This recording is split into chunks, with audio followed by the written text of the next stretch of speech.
America ने जताई नाराजगी, ट्रंप ने दी चेतावनी। रूस और यूक्रेन के बीच जारी युद्ध को लेकर अमेरिकी राष्ट्रपति डोनाल्ड ट्रंप ने तीखी प्रतिक्रिया दी है। उन्होंने साफ शब्दों में कहा है कि दोनों देशों के रुख में ऐसा नहीं लगता कि वे युद्ध रोकने के लिए तैयार है। शांति वार्ता में हो रही देरी से ट्रंप बेहद नाराज है और उन्होंने इस पूरे मामले पर अमेरिका की भूमिका सीमित करने की बात भी कह दी है। अगर अड़ंगेबाजी की तो पीछे हट जाएगा अमेरिका। ट्रंप ने दो टूक कहा, अगर रूस या यूक्रेन में से कोई भी देश शांति की राहत में रुकावट डालता है तो अमेरिका कहेगा तुम मूर्ख हो और हम इसे नजरअंदाज कर देंगे। उनका यह बयान बताता है कि अमेरिका अब वार्ता की गंभीरता और गति को लेकर असहज हो चुका है। रूबियो की भी सख्त टिप्पणी। ट्रंप की यह टिप्पणी अमेरिकी विदेश मंत्री मार्को रूबियो की चेतावनी के कुछ ही घंटों बाद सामने आई। रूबियो ने कहा था कि अगर कुछ ही दिनों में कोई ठोस प्रगति नहीं होती तो अमेरिका इस वार्ता से पूरी तरह पीछे हटने को मजबूर हो जाएगा। उन्होंने यह भी जोड़ा कि अमेरिका के सामने और भी कई अहम मुद्दे हैं जिन पर ध्यान देना जरूरी है। युद्ध का मैदान बना यूक्रेन,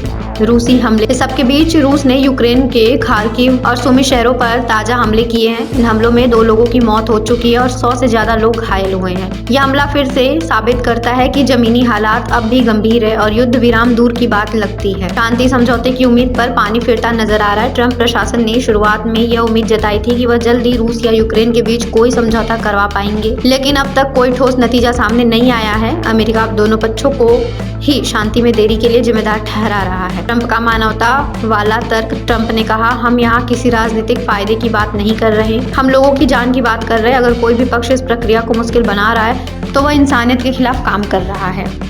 पाकिस्तान के संस्थापक मोहम्मद अली जिन्ना द्वारा 1936 में मुंबई के मालाबार हिल इलाके में बनवाया गया शानदार बंगला साउथ कोर्ट, जो आज भी भारतीय इतिहास का महत्वपूर्ण हिस्सा माना जाता है, का जीर्णोद्धार किया जा रहा था। यह बंगला अब अपने ऐतिहासिक महत्व को बनाए रखते हुए एक नए रूप में तब्दील होने जा रहा है। विदेश मंत्रालय ने इस बंगले को एक डिप्लोमेटिक इनक्लेव बनाने की योजना बनाई है, जिसके लिए अंतिम मंजूरी का इंतजार किया जा रहा है। इस काम के लिए केंद्रीय लोक निर्माण विभाग CPWD को जिम्मेदारी दी गई है और उन्हें sir JJ college of architecture को सलाहकार के तौर पर नियुक्त किया गया है। मुंबई हेरिटेज कंजर्वेशन कमेटी ने अगस्त 2023 में इस ग्रेड A हेरिटेज साइट के जीर्णोद्धार के लिए योजना को मंजूरी दे दी थी।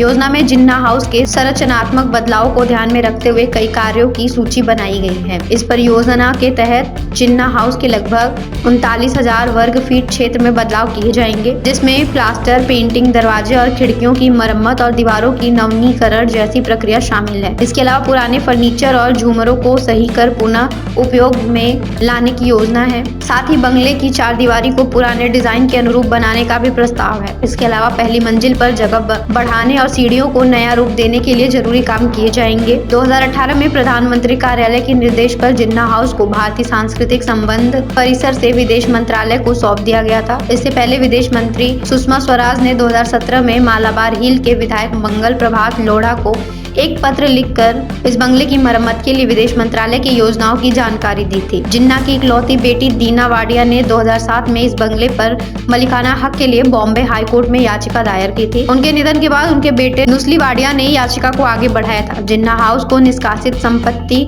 माना गया, जिसका मतलब है कि यह संपत्ति उन लोगों की है जो 1947 के बाद पाकिस्तान चले गए थे। अब तक सारी मंजूरियां और योजनाएं तैयार हो चुकी है, लेकिन अंतिम हरी झंडी का इंतजार है ताकि जीर्णोद्धार कार्य शुरू किया जा सके। दस्तावेजों के अनुसार विदेश मंत्रालय ने अभी तक इस बंगले के किसी भी हिस्से में बदलाव नहीं किया और न ही अधिक निर्माण की मांग की है। हालांकि इसके अंदर कुछ सौंदर्य से जुड़े बदलाव किए जा सकते हैं ताकि भारतीय सांस्कृतिक, ऐतिहासिक और पहचान को प्रदर्शित कर सके।